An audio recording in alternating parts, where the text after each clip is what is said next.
ये रही डॉक्टर रेड्डीज के ऊपर रही। अब कुछ दूसरे सेक्टर पे फोकस करते हैं। बाजार का फोकस इस बार देखिए इन दिनों नतीजों के मौसम पर है और टीसीएस के नतीजों के साथ क्वार्टर 3 नतीजों की जो शुरुआत हो चुकी है। इस हफ्ते सभी बड़ी आईटी कंपनियों के नतीजे आ जाएंगे और लेकिन इससे पहले कई म्यूचुअल फंड कंपनियों ने आईटी सेक्टर से दूरी बना ली है। क्या है कारण, बताने के लिए मौजूद है मिताली बताइए। जी बिल्कुल, इस समय म्यूचुअल फंड्स की रणनीतियों ने आईटी सेक्टर को लेकर कुछ कॉशियस स्टेप्स देखने को मिले हैं। एक तरफ कुछ फंड्स ने आईटी सेक्टर पर अपना भरोसा जताते हुए ओवरवेट किया है, वहीं दूसरी तरफ मेजॉरिटी फंड्स जो है वहां दूरी बनाते हुए नजर आए हैं। ओवरवेट आईटी सेक्टर्स की बात करें तो यहाँ UTI mutual fund, axis mutual fund और कोटक म्यूचुअल फंड ने 18% से 15% का वेटेज अपने म्यूचुअल फंड्स में आईटी सेक्टर के लिए दिया है।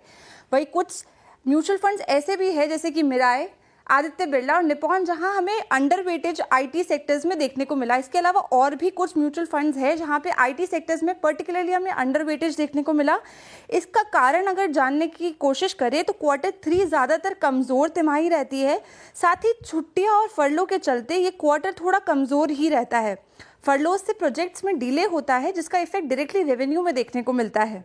आईटी कंपनियों का जो ये ट्रेंड है, अगर इसकी बात करें तो अभी हायरिंग में स्लो डाउन देखने को मिला है इस क्वार्टर में, और इंटरनल यूटिलाइजेशन रेट्स को सुधारने की स्ट्रैटेजीज भी कंपनियां बनाती हुई नजर आई है।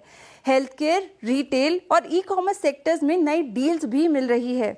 बीएफएसआई मैन्युफैक्चरिंग कंपनियां अपने खर्च को भी कम करती नजर आई है। साथ ही एट्रीब्यूशन जो है वो काबू में है, जो कि एक बहुत ही बड़ा पॉजिटिव साइन भी है। अगर हम स्टॉक स्पेसिफिक आईटी कंपनीज की बात करें तो टीसीएस, इन्फोसिस जो है ये कॉस्ट ऑप्टिमाइजेशन और बड़ी डील्स पे फोकस करते नजर आए। वही विप्रो, एचसीएल टेक में बीएफएसआई स्लो डाउन जो है वो इन्हें ज़्यादा प्रभावित करेगा।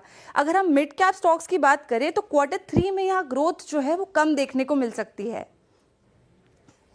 शुक्रिया मिताली इस पूरी चर्चा के लिए। तो यहाँ पे आज आईटी पे चर्चा होती हुई और क्या कर रही हैं इस वक्त आईटी कंपनियां। मीनवाइल कोफोर्ज जो स्टॉक इस ग्राफिक्स के नीचे पोस्टेड था, सबसे ज़्यादा पेन में तो वही है आज स्टॉक। और अब कोफोर्ज 8731 पे मेरे ख्याल से अब करीब 7.5% ये स्टॉक नीचे ट्रेड कर रहा है।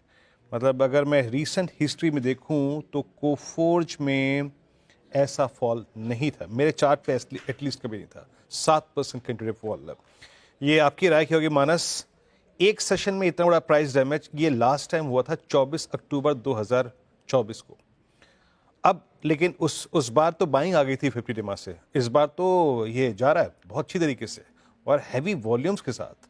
जरा प्लीज इसकी ओआई की प्लेट रखिए स्क्रीन पे एक बार, जरा उसको इसके प्राइस डैमेज को थोड़ा सा डेरिवेटिव्स में क्या रहा है उस सेंस से दिखते हैं। और मैं क्लियरली देख रहा हूँ 9000 से लेकर 88 के बीच में क्या कॉल राइटिंग है। आपका सेंस क्या बन रहा है इस वक्त मानस? तो देखिए, क्योंकि 50 डे मूविंग एवरेज ब्रेक हो गए हैं, उसके नीचे गया है, तो अब जो नया टारगेट होगा वो 20 वीक मूविंग एवरेज होगा, जो कि करीब करीब 8200 है। तो करंट लेवल से भी करीब 500 पॉइंट की गिरावट आपको देखने को मिल सकती है।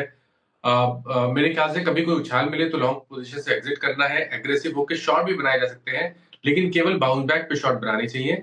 उस केस में आपको स्टॉप लॉस 9050 के ऊपर रखना है। टारगेट 8200 के आसपास के रहेंगे।